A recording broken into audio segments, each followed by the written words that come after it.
Toleration, be the love.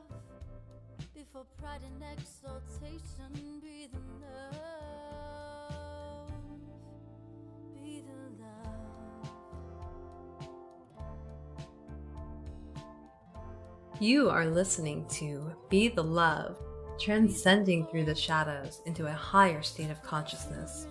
We are souls on the journey, opening up the conversation to heal, awaken, and connect ourselves and the planet to a higher vibration of love frequency. It starts with you. Everything you need is within you. This is your time. I am Stacy Musial. And I am Sam Fernandez, and we are your co-hosts at Be the Love podcast. Thank you for tuning in and ascending with us. Hop on board the Ascension Bus.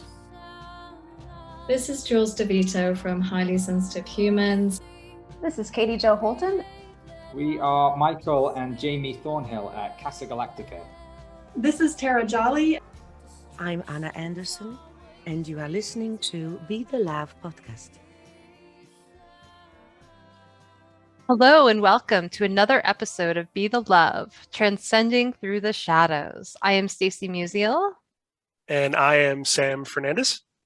And we are your co-hosts and souls on the journey. And thank you again so much for tuning in this week. And if you've enjoyed listening to our show, we would absolutely be so grateful for a 5-star written review on iTunes. Reviews really help the show become more visible and spread the word to others. And if it feels safe for you, I'd like to begin by inviting you to take a moment just to get centered with us. I'd like to begin by inviting you to take a beautiful cleansing breath in through your nose and out of your mouth, releasing anything that is keeping you from being present in this moment. And take another deep breath in through your nose, breathing in calm, peaceful, loving energy, and breathing out anything you are ready to release. And take one more breath in through your nose, breathing in light and love for yourself, and breathing out that light and love and sending it to all of humanity, remembering that you always have your breath to come back to. Today we have Becca Ribbing. Becca is the author of the Clarity Journal and has been a coach for over a decade.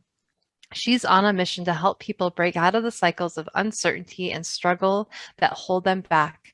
She helps women going back and forth with the big, seemingly endless question of what to do next, so they can stop going around in circles and finally figure out what they truly want and create the clarity and momentum they crave.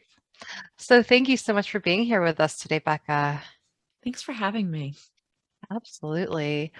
So I know, clarity is a really big thing. And I've, along the way, have struggled with clarity and just really, wanting to know what to do next and how to, figure that out on my own life journey. So I'm really excited to be jumping in and diving in with this topic because I know for me, I'm not alone. And there's a lot of people who struggle with this. There are. Yeah. So, first, before we jump in, I'd like, tell us a little bit about your spiritual journey and what's led you to this point. Oh, I feel like so many things have led to this point, but it's always when I get asked something like that, I'm like, there is so much there. Mm-hmm. But I think that I started coaching because I was at my own transition. I was, in my mid-20s. I had finished college, got my first job out of college, and had that rude awakening many of us have in our mid-20s that everything we thought we knew in college about what we were going to do with our lives wasn't true. And so in the process of me trying to figure out my own journey, I ended up doing a lot of reading all of the books that are supposed to help you figure out what you're going to do. And at the same time, my friends were going through the same thing, right? Because they were in their mid-20s too. And so I started helping them as well because they didn't want to read the books. So I realized I was really good at this. And that's how I ended up a career coach. So tell us a little bit more about that and just like what the work you've done with your clients and what that's looked like for you?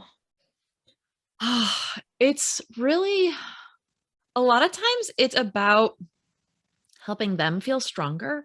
I think when you were speaking about your own decisions, your own times of being stuck, one of the things that we really don't accept easily is that we are always going to hit those times. Even I, as a coach, hit those times because we are constantly growing and changing. You asked about the spiritual journey, and our journey really is to grow and change.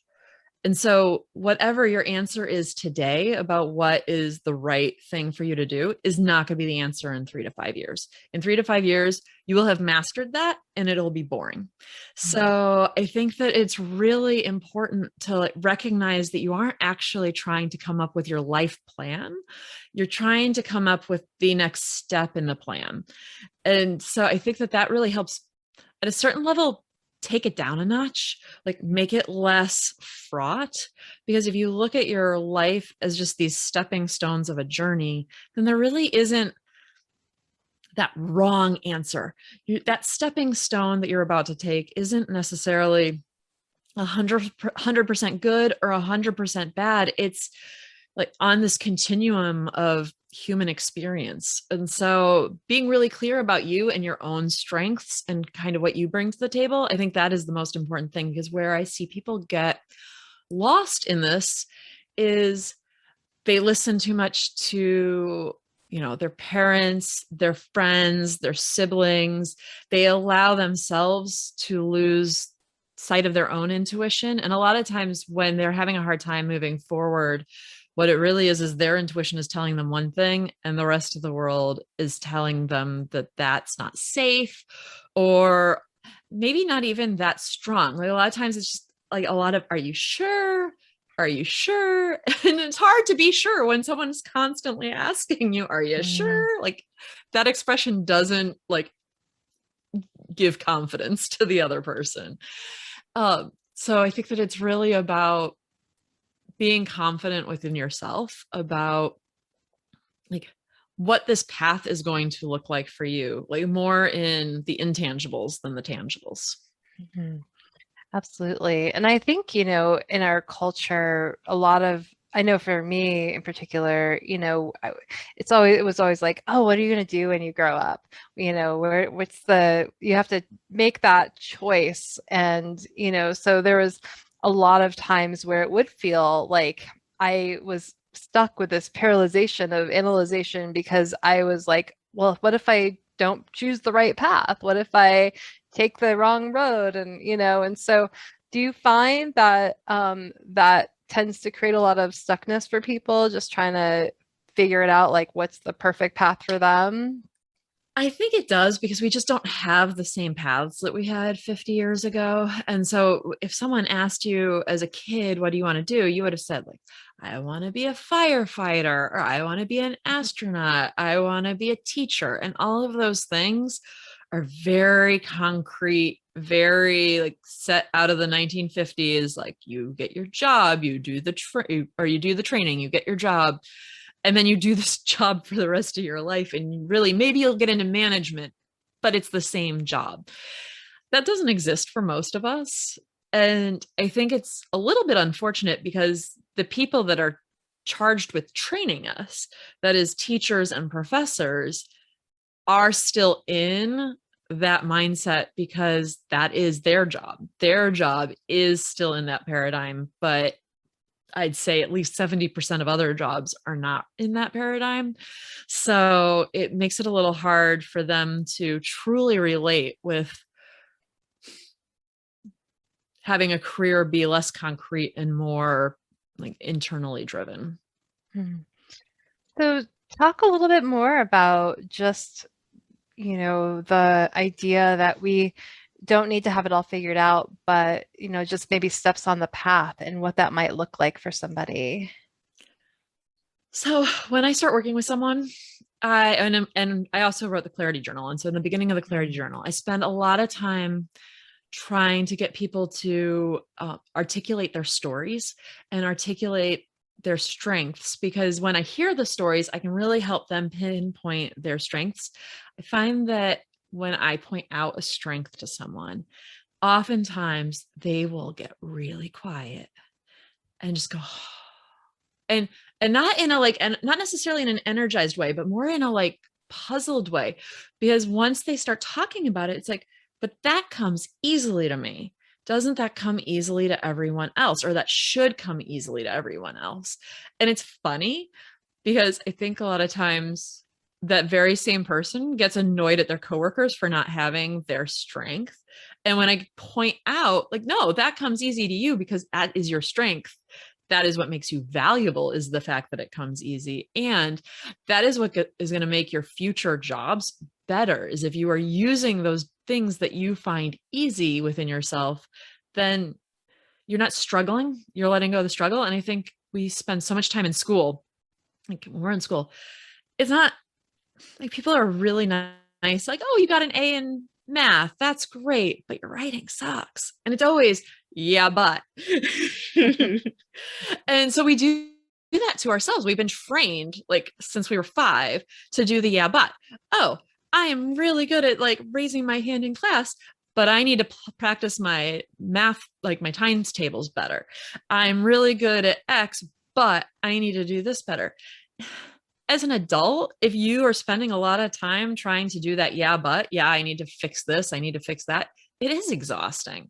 And there is no need for it. Like, we don't actually need to be like straight A students throughout our entire lives in our jobs. We need to like really work on finding jobs that use those strengths so that it becomes flow and fun.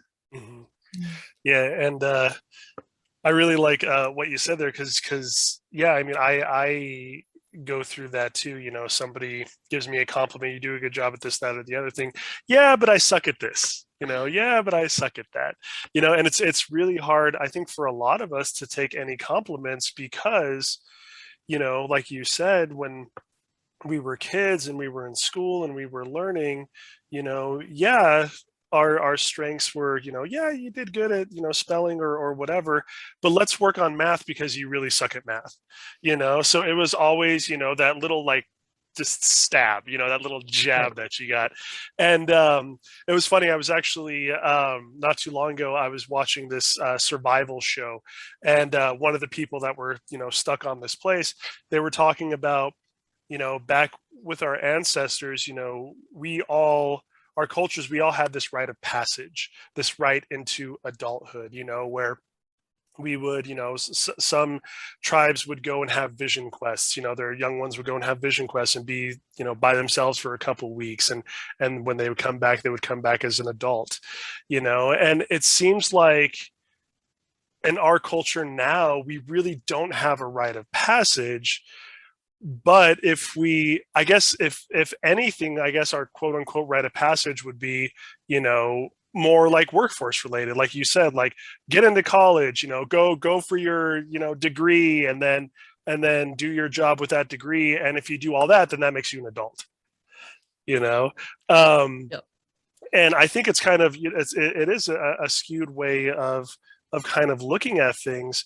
So I'm wondering, so, you know, if somebody came to you and, you know, had this just, you know, kind of tunnel vision way of thinking, like what would be the best way to kind of broaden their horizons a little bit, you know? Because I mean, personally, my personal opinion is, you know, we're not what we do, you know, like my job doesn't define me, you know, my passions, my desires, my talents, they help to define me.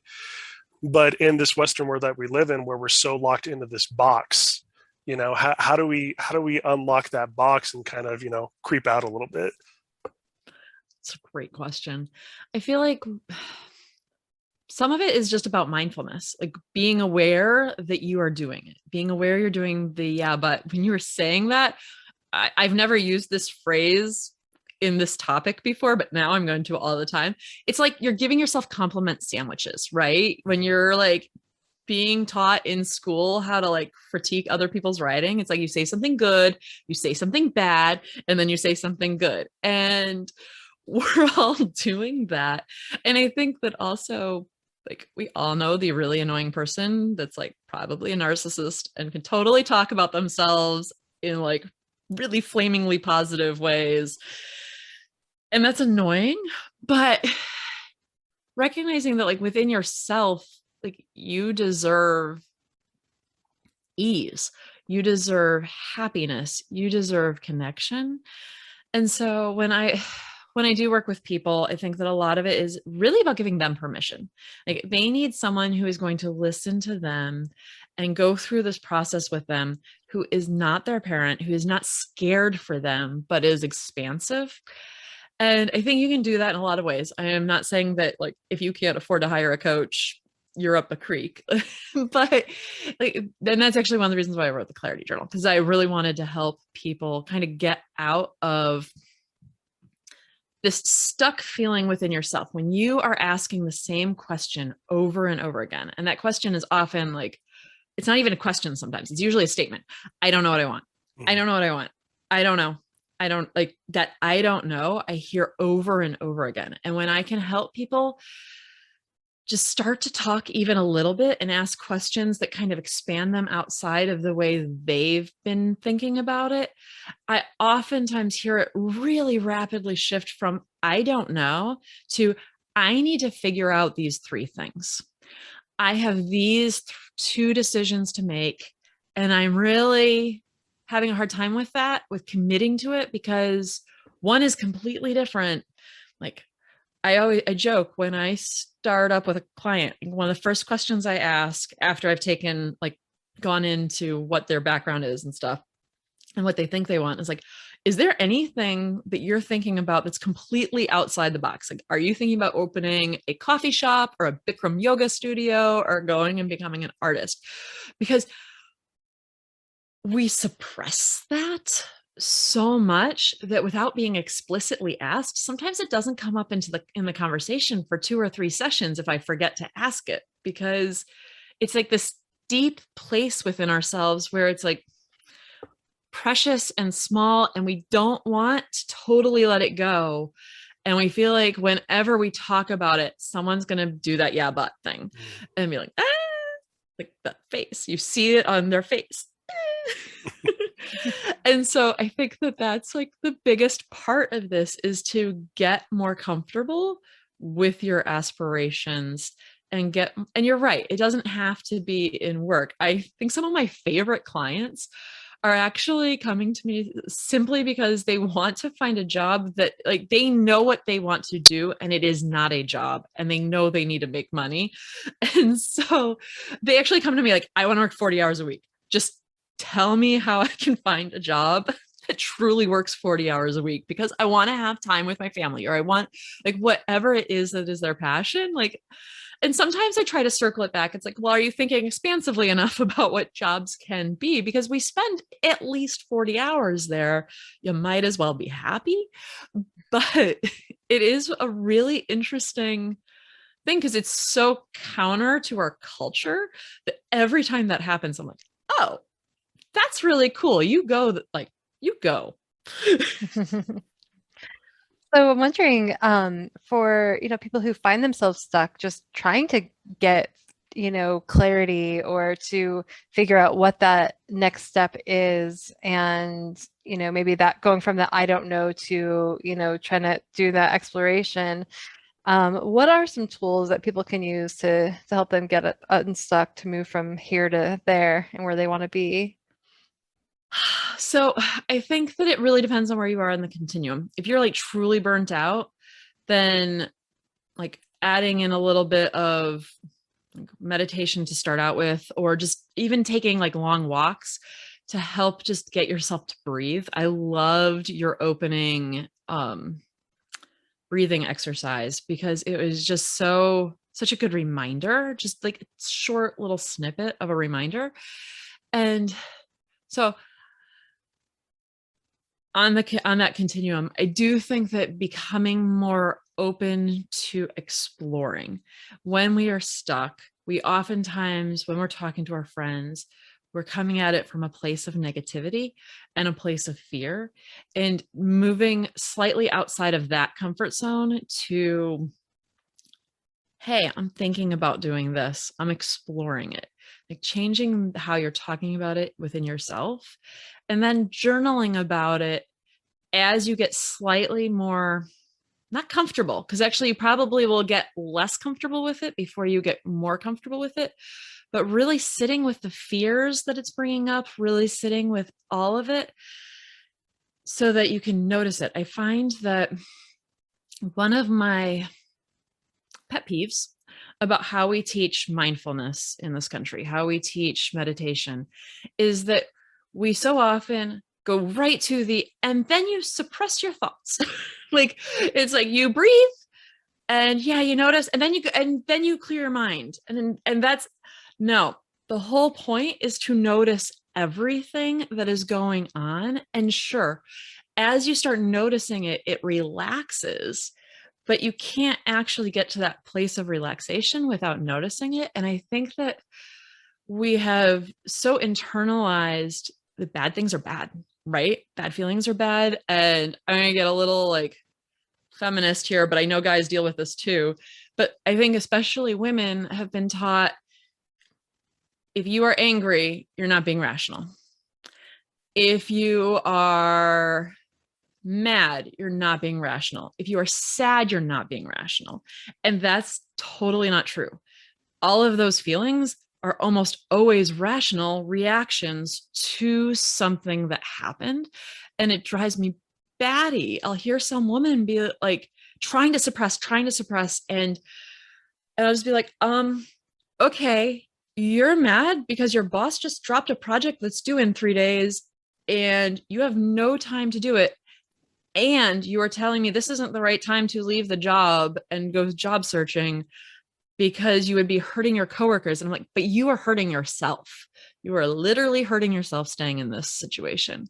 And it's so funny to hear that, that ebb and flow of where people will allow themselves to feel and where they won't allow themselves to feel. So I would say if you're doing this journey on your own, allowing yourself to get more comfortable with the negative feelings is probably a really good place to start, because you are inevitably, if you're uncomfortable with your next decision, finding things that are uncomfortable at some level.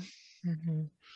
I totally agree, because we have to really get comfortable with our emotional self, and we've been conditioned to push and suppress our emotions down, or, whatever messages we've received, growing up, big girls, big boys don't cry, you shouldn't feel that way, those kinds of things. So really developing that mindfulness practice around the feelings, and really being open to what is going to rise up. And one of the things, that with emotions, it's helpful to recognize that emotions don't have to be scary. We can truly tap into the emotional body, the energy, emotions, energy in motion, and really just feel that. And most emotions only last 90 seconds in our bodies, but what happens is we perpetuate those emotions when we put thought and meaning to it. So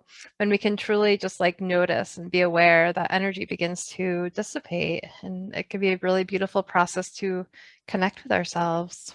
Yeah. Although, and on further onto that, I realized that like right after I finished talking, like it may actually be that men have been so well trained to suppress it that like it's actually, they have it even worse because it was so ingrained in them that they actually do it better, but that's not actually a positive thing. It's like, you don't even know you're having the emotion to begin with. Whereas women know they're having the emotion to begin with. Most of the time I'm being very binary here and I'm sorry, but, like it is like, it is important to be able to feel the emotion first and like even be able to put a name on it. Yeah, and you're completely right too about the kind of male perspective of that. I mean, me growing up, I was taught to kind of push those emotions down and things like that. And then in my adolescence and in my, young adult years, I would have an emotion and I would think, what the hell is that? Why, and actually I come to find out later on in life that I am an empath, so I would get mad and then I would start crying and I'd be like, what the hell why am I crying right now? I'm not sad. I'm just like really like angry or like, I'm juiced up or something. Why am I crying? And and I think, it is a generational thing where, men were taught to suppress their emotions and women were taught that their emotions aren't attractive.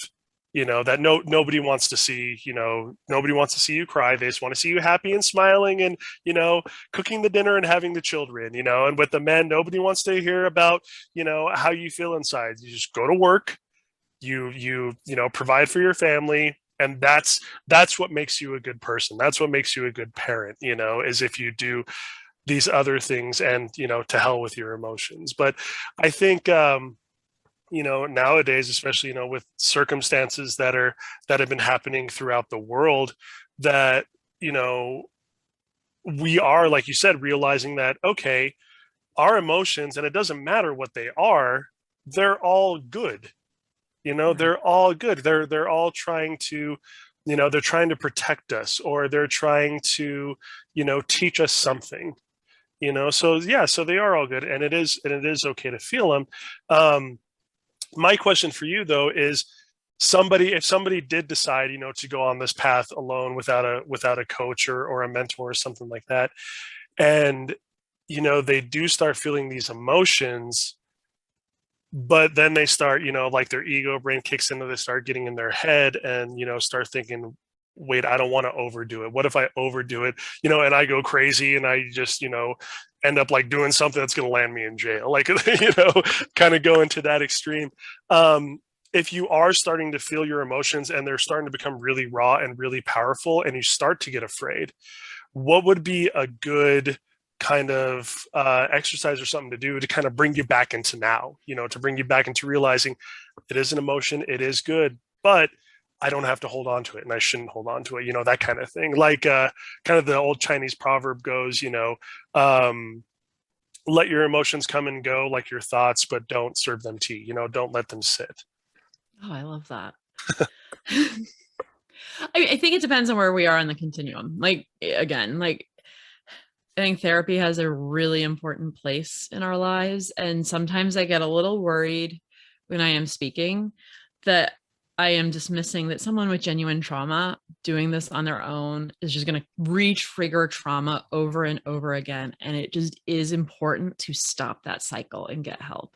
And I think sometimes we tell people that they should be able to do it all on their own, and you can't necessarily do it all on their own. And there's so many resources available for people that need help, that even if you don't have health insurance or whatnot, like, don't give up, because I think that a lot of times, it's uncomfortable. You don't want to do it. And so then you don't reach out. So I think it depends. Like, I love on YouTube. There's so many different hypnotherapy videos. And I like listening to those if I'm feeling anxious or if there's something that's triggering me. I think that there's also, I'm a big believer in like kind of what's the word? Like bilateral stimulation. Like I had a really, really traumatic experience like 15 years ago. I had a ectopic pregnancy and it was really hard. But I just accidentally went to therapy with a person who was trained in EMDR. And I started therapy probably 6 weeks after it, and it cleared up the trauma so quickly that it was really amazing. And so if you're experiencing trauma, I highly recommend EMDR, even though I'm not a therapist. You can do your own research, but I really think that it's very special for helping people move forward. It is more effective for like from my understanding, is more effective for like concrete traumas, like what I experienced. But I think that I know enough therapists in my life that do it for a lot of different traumas that it is useful. For doing it on your own, I think that it's just really being self-compassionate. If you are doing it on your own, like really recognize that right now your healing is the most important thing, and being self-compassionate, but also trying to take stock of where your triggers are interacting with reality. I think that sometimes we get triggered and then we put judgment on things when it's not the whole story. I was speaking on a podcast that was really aimed for people that were going through sobriety, like that were sober. And the guy asked me, like, what would you tell like someone who wakes up, is sober, wakes up and like realizes that his wife is like treating him really badly and that like does not talk nicely to him. And he also said, and a boss. I'm like, well, with a boss, like you should just get a new job, right? Like things have deteriorated, get a new job. But we thought like with an actual family relationship, I think it's the extreme proves the rule. Like if you were an alcoholic and now you're sober and your wife's being a jerk to you, it's very possible she's just a jerk, but it's also very possible she is dealing with her trauma about your alcoholism. And so in order to really like suss out which that is, you're going to have to be able to sit with it for a while and really do your own work. And I like this example because I think that it applies to so many things. If you have trauma, you're reacting to the world in different ways that aren't necessarily how you are.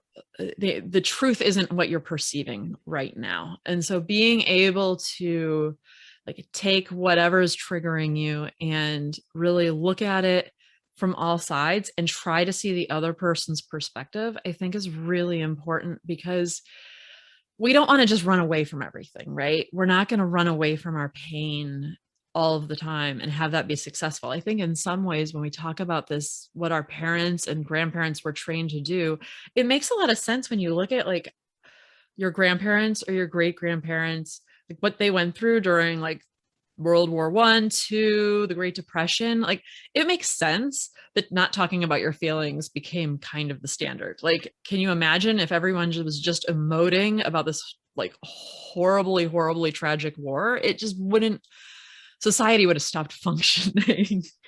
And so it makes sense. But on the other hand, it's not healing. Like it is just putting a bandaid on it. And I often will talk about like self-care as a bandaid, because when you have like a little cut, the bandaid's helpful. Like it keeps it clean, it keeps it dry. If you have a little emotional like cut, like self-care is great. Like go take a bubble bath, let yourself heal. But if you have this big gaping wound, like that's like getting infected, a band-aid's not going to do anything. And I think that sometimes it's hard to recognize that it's not all just little cuts. There's like big gaping wounds that we really need to address and heal before we can start moving forward and feel whole.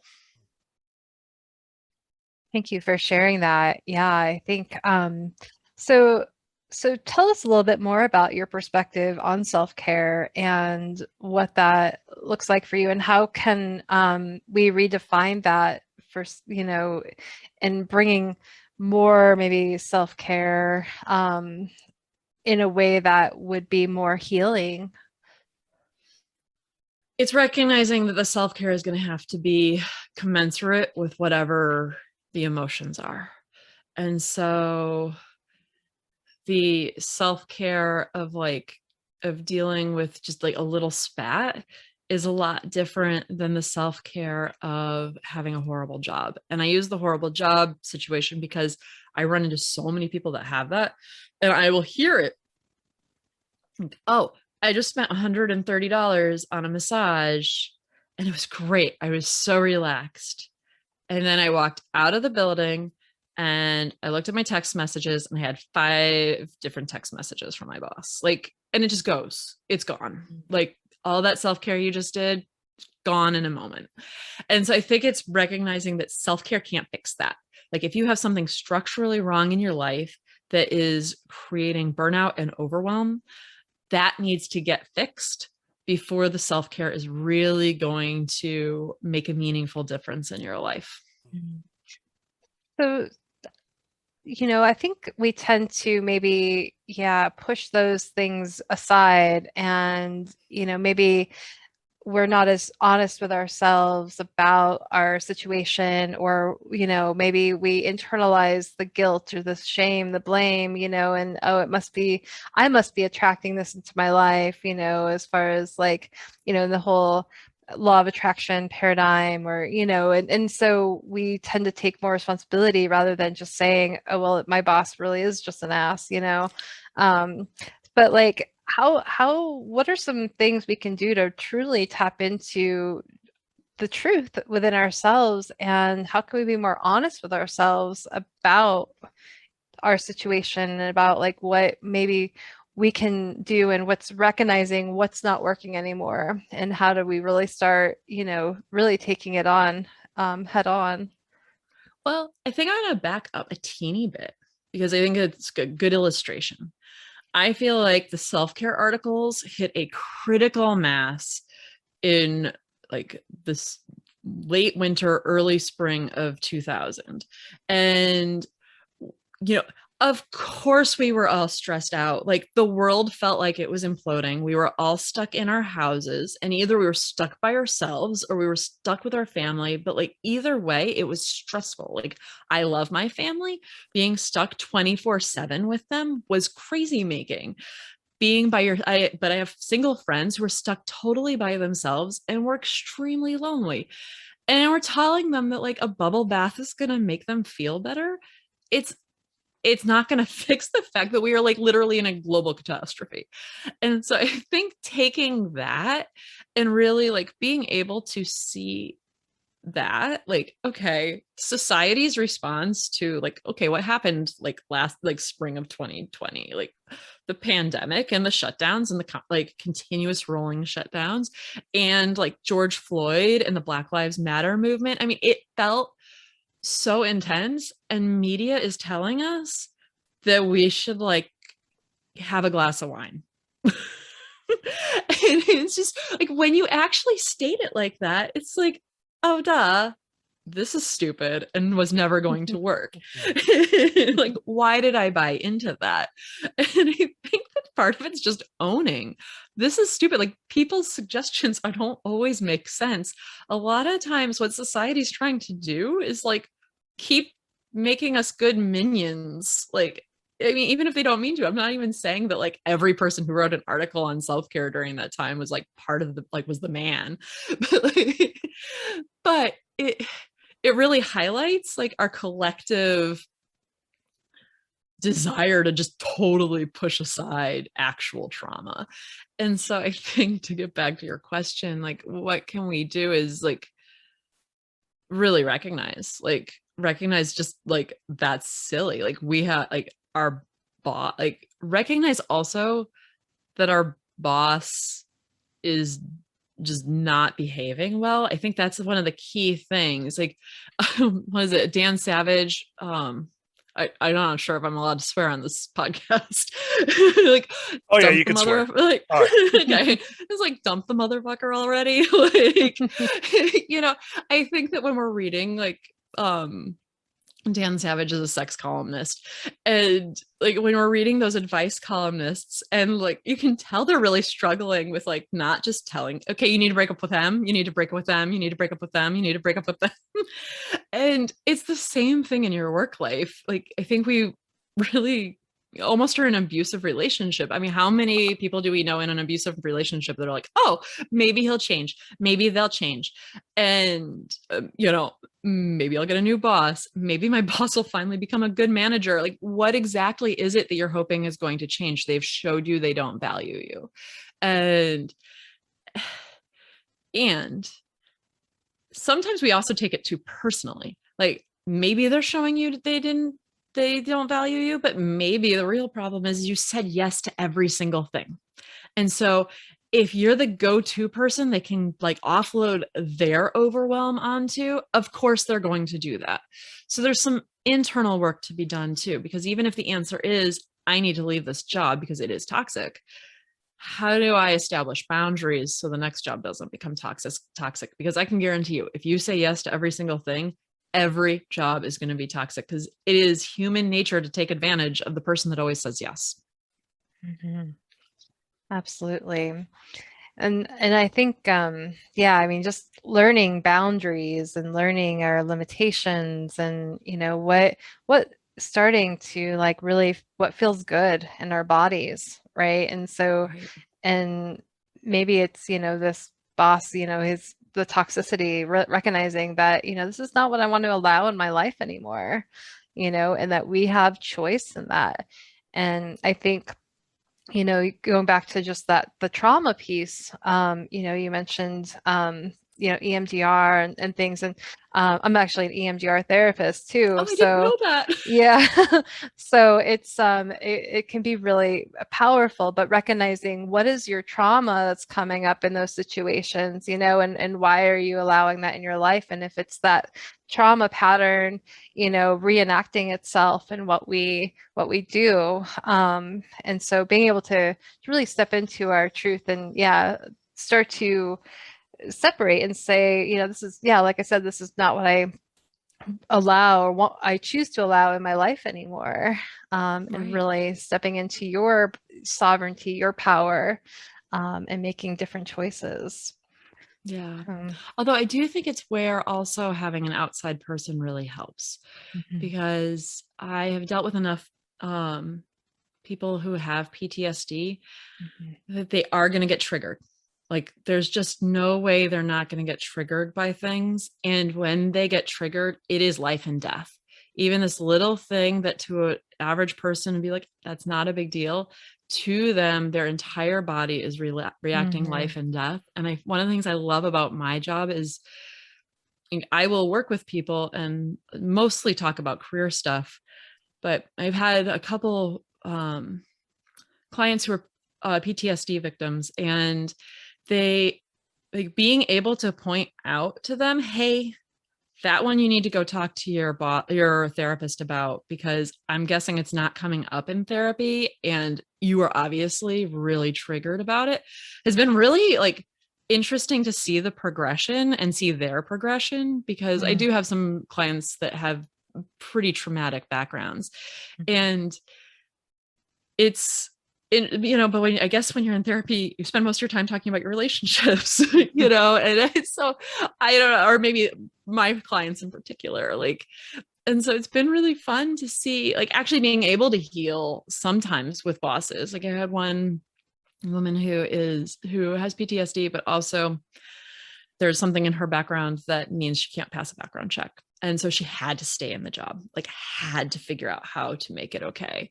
And it was, I think, really healing for her to go through it and like really figure out how to fix her boss being a micromanager. And it was doable. She ended up not hating the job. I'm not going to say she loved it, but it wasn't like a toxic mess for her anymore. And so a lot of things are fixable if you can really see all the inputs. It's just that seeing all the inputs when you're in the thick of it are just so hard.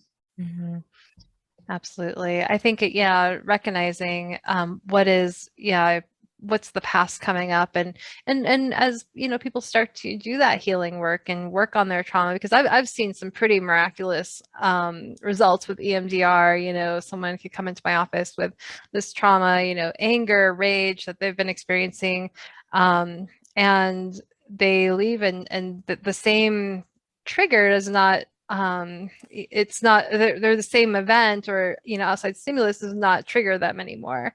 And so now that boss that used to maybe have, you know, these reactions, they're not reacting to that anymore, because their nervous system has been, you know, put on this like a safety mode. Their brain's been rewired to not react to that anymore. So I think if we can just recognize what is the past and really, do that deeper work, you can have some really powerful results, and recognize that there is, you're empowered to make those changes, in your trauma, and you don't have to live in that trauma anymore. It's not a lifelong sentence, but something that we can learn to overcome and thrive on.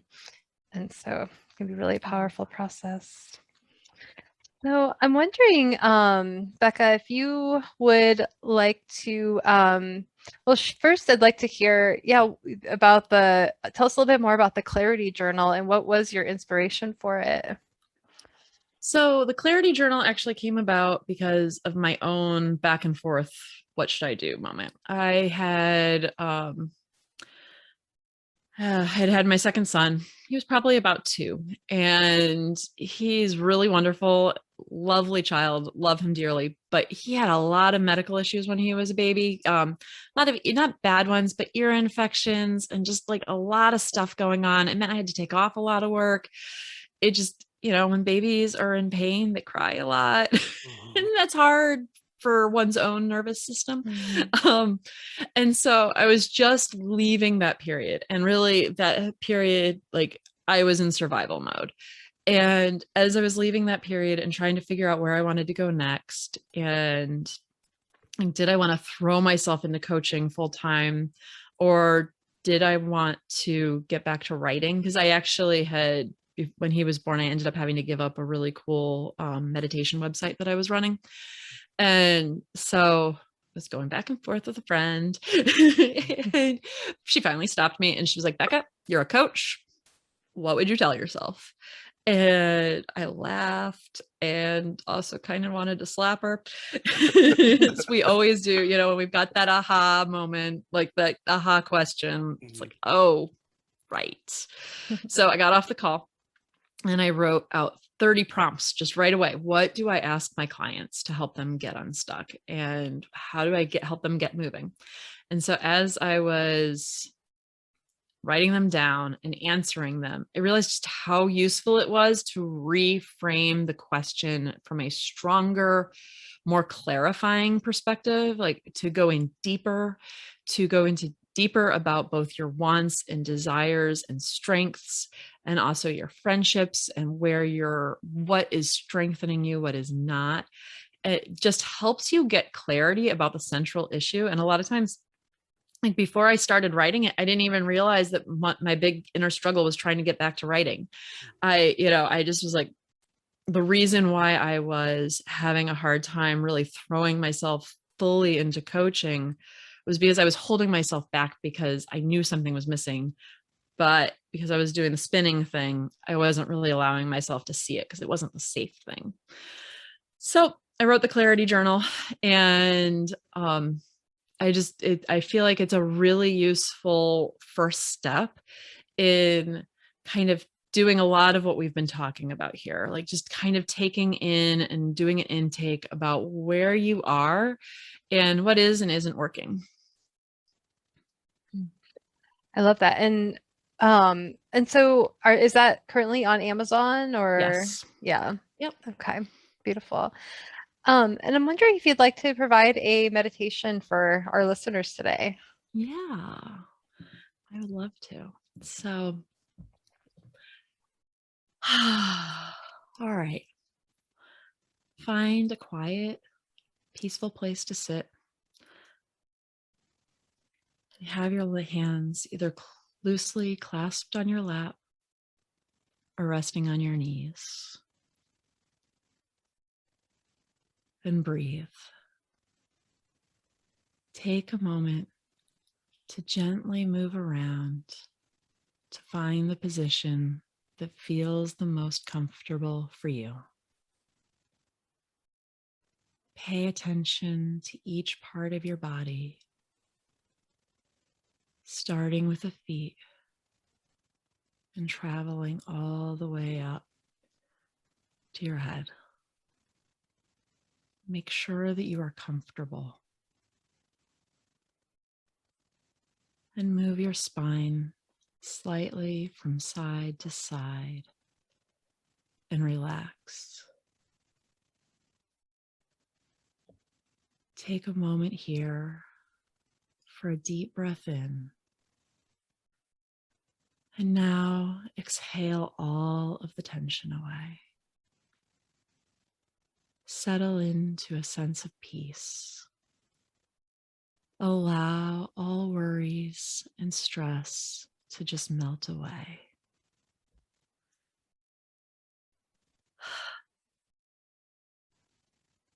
If any outside thoughts come up for you, gently acknowledge them and thank them. Then refocus on your breath. Be good to yourself and allow yourself your distractions without judgment. They are normal. Take a deep breath in and exhale. Feel the air as it goes in and feel the air as it goes out. Allow the air to flow deeply in and deeply out. You are enough just as you are right now. You deserve this time to be good to yourself. Breathe in and breathe out. Allowing that breath to calm you. Allowing that breath to bring peace. Breathe in and out. No one needs you more than you need this moment for yourself. Allow yourself to focus on you. Rejuvenating and being centered in and out. Letting go of the past and simply being here now. You are at peace and you are in balance. Breathing in and breathing out. Now it's time to slowly come back. Allow yourself to bring awareness back to your hands and wiggle your fingers. Then allow yourself to notice your arms and your chest. And finally, focus on your head. Feel how relaxed you are. Make a promise to yourself to hold on to this sense of peace. You are at peace. Now gently move your hands and move your head and open your eyes. Take a moment to thank the now. That was beautiful. Very much needed. Get recentered. Thank you for sharing that with us. Mm-hmm. I didn't want to come back, but it's hard with 5 minutes. When you were like, do a 5-minute one, I was like, oh yeah, that one's hard.